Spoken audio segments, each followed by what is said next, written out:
I'm Caleb Turner, 35, and yesterday, the DNA test results in my hand ripped my world apart. The words 0% probability of paternity stared back, cold and final, as my 4-month-old son slept in his crib, oblivious to the lie that had shattered me. 8 months ago, my wife, Lauren, convinced me to get a vasectomy. "We're stretched thin, Caleb," she'd said, her blue eyes soft with feigned worry. "This trailer's barely big enough for us. Kids can wait." I trusted her, loved her blindly. Now, holding proof she'd betrayed me for over a year, my heart turned to stone. If you're reading this, comment where you're from and subscribe for stories of deception that might save you from trusting too much. We met 5 years ago at a rodeo in Lubbock, Texas. I was a mechanic, fixing rigs for oil workers. Lauren was a bookkeeper at a feed store, her smile bright as a prairie sunrise. Over beers and country music, we clicked. She spoke of stability, a quiet life, my kind of life, rooted in the dusty plains where my parents ran a hardware store. My sister, Hannah, a nurse with a nose for lies, liked her at first. But love blinded me to Lauren's subtle shifts, late nights at work, her phone always buzzing, her excuses too polished. The vasectomy talk came over breakfast in our cramped trailer, sunlight glinting off her blonde hair. "Dr. Hayes says it's quick," she said, stirring her coffee. "No more worrying about surprises." I hesitated. "What if we want kids later?" She smiled, too sharp. "We won't. Trust me, Caleb." Her phone lit up, she flipped it over, lips twitching. I missed it then, but that moment haunts me now. Dr. Hayes was professional, saying, 3 months until you're sterile. Use protection till then. I followed his advice, careful as always. Lauren nursed me post-surgery, bringing soup, fussing over me. "You're so good to me," she'd whispered, kissing my cheek. I believed her care was love. Last September, Lauren burst in, waving a pregnancy test. "Caleb, look." 2 blue lines glared at me. "Impossible," I said, gut twisting. She laughed, "Guess we're the lucky 1%. The timing felt off, but I pushed doubt aside. "Failures happen, right? Are you happy?" she asked, eyes searching. Shocked, but yeah, I lied, smiling. My sister, Hannah, called that night, voice sharp.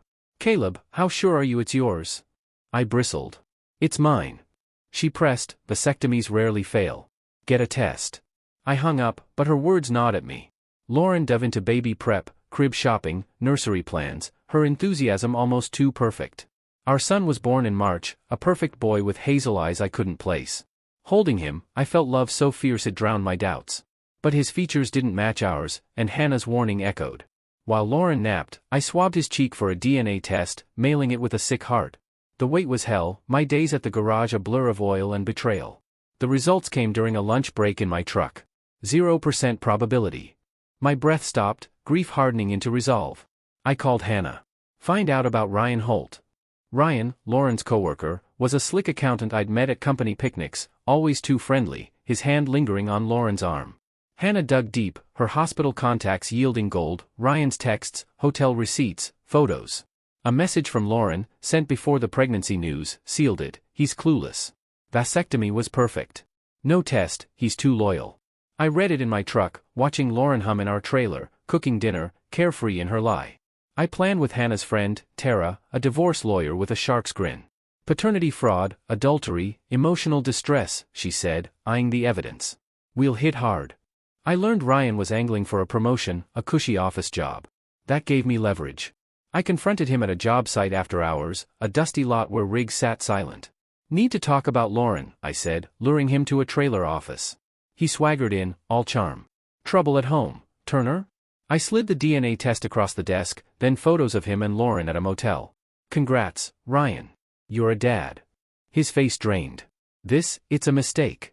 I read their texts aloud. "He's clueless." He slumped, stammering, "It just happened." I leaned in. "You chose to sleep with my wife, to let me raise your kid. Now you'll pay, child support, medical, legal fees." He begged to keep it quiet. I smiled, cold. Too late.